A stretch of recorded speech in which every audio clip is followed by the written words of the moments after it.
बिस्मिल्लाहिर्रहमानिर्रहीम। अस्सलाम वालेकुम स्टूडेंट।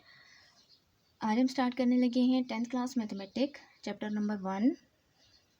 फर्स्ट चैप्टर का नाम क्वाड्रेटिक इक्वेशन है। तो टॉपिक जो है, फर्स्ट टॉपिक जो है वो भी क्वाड्रेटिक इक्वेशन है। क्वाड्रेटिक इक्वेशन को समझने से पहले हमें इक्वेशन के बारे में पता होना चाहिए कि इक्वेशन क्या होती है।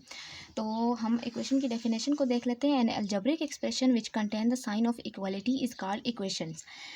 अब यहाँ पे देखें लिखा हुआ है अलजेब्रिक एक्सप्रेशन। अलजेब्रिक एक्सप्रेशन क्या होते हैं? जिस तरीके से जिस तरह हमारे पास एडिशन, सब्ट्रैक्शन, डिवीजन, ये हमारे पास एक्सप्रेशन होते हैं। अगर हम इन एक्सप्रेशन को किसी वेरिएबल के साथ यूज़ करें, जैसे कि यहाँ पे x+2, यहाँ पे देखें एक्सप्रेशन प्लस यूज़ हुआ है, x²-1 माइनस एक्सप्रेशन यूज़ हुआ है, x+y प्लस यूज़ हुआ है, तो ये वेरिएबल्स के साथ यूज़ हुए हैं। तो ये क्या है? अलजेब्रिक एक्सप्रेशन है which contain sign of equality. अगर इन एक्सप्रेशन में, अलजेब्रिक एक्सप्रेशन में इक्वालिटी का साइन आ जाए तो वो हमारे पास इक्वेशन होती है। तो ये हमारे पास इक्वेशंस हैं। देखें x+2 is equal to 0, x²-1 is equal to 0, x+y is equal to 0। तो ये क्या है? इक्वेशंस हैं, क्योंकि इनमें इक्वालिटी आ गई है। ठीक है, इक्वालिटी यूज़ हुई है। अब हम क्वाड्रेटिक इक्वेशन की डेफिनेशन देख लेते हैं। एन इक्वेशन, फर्स्ट कंडीशन क्या है कि इक्वेशन होनी चाहिए which contain squares of the unknown. Means कि यहाँ पे जो वेरिएबल है उसकी पावर स्केयर होनी चाहिए। ठीक है, ये देखें x²+5x+6 इज इक्वल टू 0। यहाँ पे क्या है?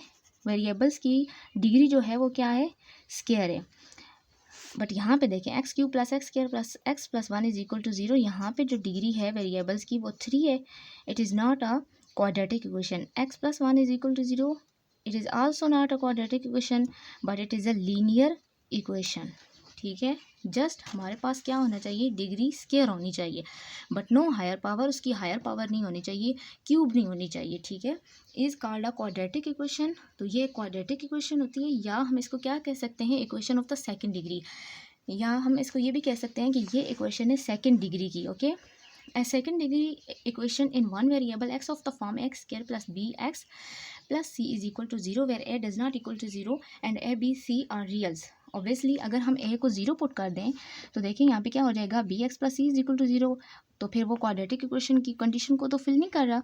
तो इस वजह से यहाँ पे कह रहे हैं कि a को 0 नहीं होना चाहिए। इस कॉल्ड द जनरल और standard form of a quadratic equation. तो ये कौन सी फॉर्म है? जनरल और स्टैंडर्ड फॉर्म है।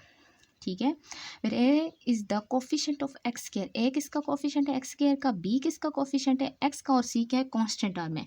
इसकी हम क्वाड्रेटिक इक्वेशन की एग्जांपल देख लेते हैं। x²-7x+6 is equal to 0 which is a quadratic equation. Okay, 3x² + 4x is equal to 5, ये भी एक क्वाड्रेटिक इक्वेशन है। ठीक है, अब हम देखते हैं कि यहाँ पे x²-7x+6 इज इक्वल टू 0 ये स्टैंडर्ड फॉर्म है। ठीक है, ये स्टैंडर्ड फॉर्म है किसकी? क्वाड्रेटिक इक्वेशन की। बट अगर हम देखें 3x² + 4x is equal to 5 is not standard form, because यहाँ पे इक्वालिटी की उस तरफ 0 नहीं है। तो हम क्या कहेंगे कि ये स्टैंडर्ड फॉर्म नहीं है। ओके, अब हम क्या करते हैं? अगर हम क्वाड्रेटिक इक्वेशन में b को 0 पुट कर दें, if b is equal to 0 in quadratic equation x² + bx + c is equal to 0, b की जगह अगर हम क्या करें? 0 पुट कर दें तो वेरिएबल भी 0 हो जाएगा। Then it is called a pure quadratic equation. तो ये प्योर क्वाड्रेटिक इक्वेशन होती है। ठीक है, for example x² - 16 is equal to 0। तो ये हमारे पास किसकी एग्जांपल है? Pure quadratic equation. 4x² is equal to 7 or also pure quadratic equation. ठीक है, अब हम एक क्वेश्चन देख लेते हैं कि राइट द, ये हमारे पास क्वेश्चन है। इसको हमने क्या करना है? एक तो स्टैंडर्ड फॉर्म इसकी बनानी है, और दूसरा हमने देखना है, पॉइंट आउट करना है कि क्या ये प्योर क्वाड्रेटिक इक्वेशन है। x+7 × x - 3 is equal to -7। ये देखिए मल्टीप्लाई हो रहा है, प्रोडक्ट की फॉर्म में ना, तो इनको हम मल्टीप्लाई कर लेंगे।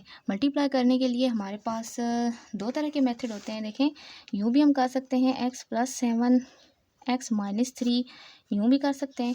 और मैंने इस तरह किया। देखें, x - 3 फर्स्ट टर्म के साथ, नेक्स्ट वाली ये टर्म, +7 सेकेंड टर्म के साथ ये वाली टर्म x - 3। अब प्रोडक्ट कर लिया, x × x x² - 3x + 7x - 21 is equal to -7। अब हम क्या करेंगे? x² प्लस ये देखें 7x और -3x 4x -21। इक्वलिटी की उस तरफ नेगेटिव साइन है, जब इस तरफ आ जाएगा तो पॉजिटिव साइन हो जाएगा, ठीक है। +7 is equal to 0। X square +4x minus 14 is equal to 0 is the standard form, but it is not pure quadratic equation. Obviously अगर हमारे पास होती एक्स स्क्वायर, इक्वेशन किस तरह होती, x square minus 14 is equal to 0, तो वो हमारे पास क्या होती, प्योर क्वाड्रेटिक इक्वेशन होती। लेकिन यहाँ पे क्या है, x square +4x minus 14 is equal to 0, ये तो स्टैंडर्ड फॉर्म है और ये क्वाड्रेटिक इक्वेशन भी है, तो ये प्योर क्वाड्रेटिक इक्वेशन नहीं है।